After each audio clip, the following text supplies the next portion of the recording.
Hello everyone, my self Suresh. ये प्रश्न है एसएससी सीजीएल टीयर 1 18/4/2022 को आया है। प्रश्न है कि एक वस्तु की कीमत 20% कम हो जाती है, यानी वस्तु का रेट है वो कम हो जाता है, जिसके कारण ग्राहक 360 रुपए में 2 किलोग्राम अधिक वस्तु खरीद सकते हैं। तो वस्तु का प्रारंभिक मूल्य प्रति किलोग्राम ज्ञात कीजिए। अगर किसी वस्तु की रेट कम हो गई है तो ये कह रहा है कितनी कम हो रही है, 20%, तो 360 रुपए में 2 किलोग्राम एक्स्ट्रा लेके आएंगे। अगर मान लो किसी बाजार में पहले कोई आलू है वो 40 रुपये, मान लो सपोज करते हैं 40 रुपए प्रति किलोग्राम आते थे। अब जैसे ही तो हम 400 रुपए के कितने आलू लेके आएंगे, 10 किलो। 40 रुपए की रेट थी, 10 किलो आलू लेके आते थे 400 रुपए में।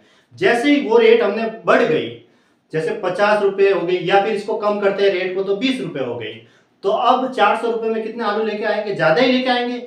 20 का भाग दे देंगे तो 20 किलो आलू लेके आ जाएंगे। ऐसे तो ये कह रहा है कि जैसे ही रेट कम हुआ ना तो 360 रुपए में 2 किलोग्राम एक्स्ट्रा लेके आए। रेट कम होने पर तो एक्स्ट्रा ही आएगी कोई चीज। ये है, तो पहले रेट क्या थी वो यहाँ नहीं लिखी हुई, यहाँ परसेंटेज लिखा हुआ, यहाँ रुपए लिखा हुआ, यहाँ किलोग्राम है। ये तो रुपए है, किलोग्राम मीन्स क्वांटिटी, यानी रुपए तो पहले भी 360 रुपए की लेके आते थे और अभी भी 360 रुपए की लेके आ रहे हैं। बस फर्क इतना सा है कि अभी जो है वो रेट कम हो गया तो चीज हम एक्स्ट्रा लेके आएंगे, बस इतना सा फर्क है। तो जैसे एक्सपेंडिचर होता है वो प्राइस गुणा क्वांटिटी होता है, उसी तरह दूसरा ऑप्शन में एक्सपेंडिचर है वो प्राइस गुणा क्वांटिटी होगा।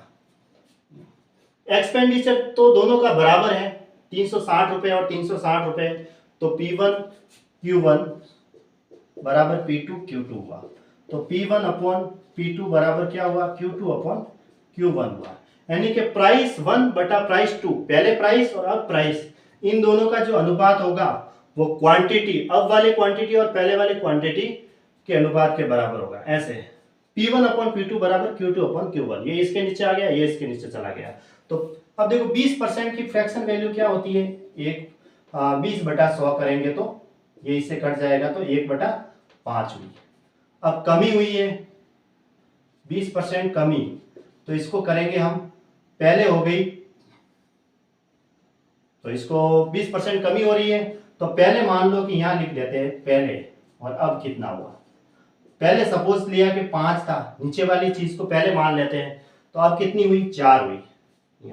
5 में से 1 घटाएंगे तो कितना आएगा, 4 आएगा। 20% कमी का मतलब यही हुआ, पहले रेट अगर 5 थी तो अब रेट है वो 4 हो गई। 1 बटा 5 है, इसको सॉल्व करेंगे तो 1 बटा 5 आएगा। तो पहले हमने नीचे वाले को 5 मान लिया, 1 कम कर दो तो 4 हो गई, ये रेट हो गई।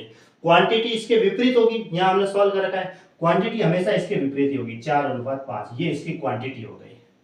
पहले 4 क्वांटिटी के अनुपात में आते थे, अब 5 क्वांटिटी के अनुपात में आते हैं। और क्वांटिटी यहाँ दे रखी है 2 किलोग्राम अधिक है, तो यहाँ 5 में से 1 घटाओ तो कितना आ रहा है, 5 में से 4 घटाओ तो कितना आ रहा है, 1 यूनिट की वैल्यू यहाँ पे दे रखी है 2 किलोग्राम। तो 4 की कितनी होगी, 4 की होगी 4 दूना 8 हो जाएगी, 8 किलोग्राम। यानी पहले तो 8 किलोग्राम आते थे और अब निकालना हो तो इसको यहां से गुणा करेंगे तो 10 किलोग्राम आते थे। पहले 8 किलोग्राम आते थे, 8 किलोग्राम के हम कितने रुपए देके आते थे, 360 रुपए। तो पहले रेट क्या थी, पहले रेट, यहाँ रेट लिख देते हैं 360 बटा 8, इसको सॉल्व कर दो, 4 दूनी 8, ये इससे कट गया, ये 45 आ गया। तो यानी 45 रुपए प्रति किलोग्राम आ गया। ऐसे ये इसका करेक्ट आंसर होगा, यानी कि 45 रुपए प्रति किलोग्राम। बस फर्क इतना सा है, पहले 20% कम हो जाती है तो 20% की फ्रैक्शन वैल्यू निकाल दो, 20 बटा 100 यानी 1 बटा 5। पहले रेट अगर 5 माने तो 1 कम कर दो तो अब रेट हो गई 4। ये जो रेट है वो क्वांटिटी की उल्टी होगी, क्वांटिटी की विपरीत होगी, क्योंकि रुपए जो है एक्सपेंडिचर, जो खर्चा अपन पहले भी 360 रुपए लेके जाते थे और अभी भी 360 रुपए लेके जा रहे हैं। फर्क इतना सा है कि वस्तु का रेट कम हुआ है।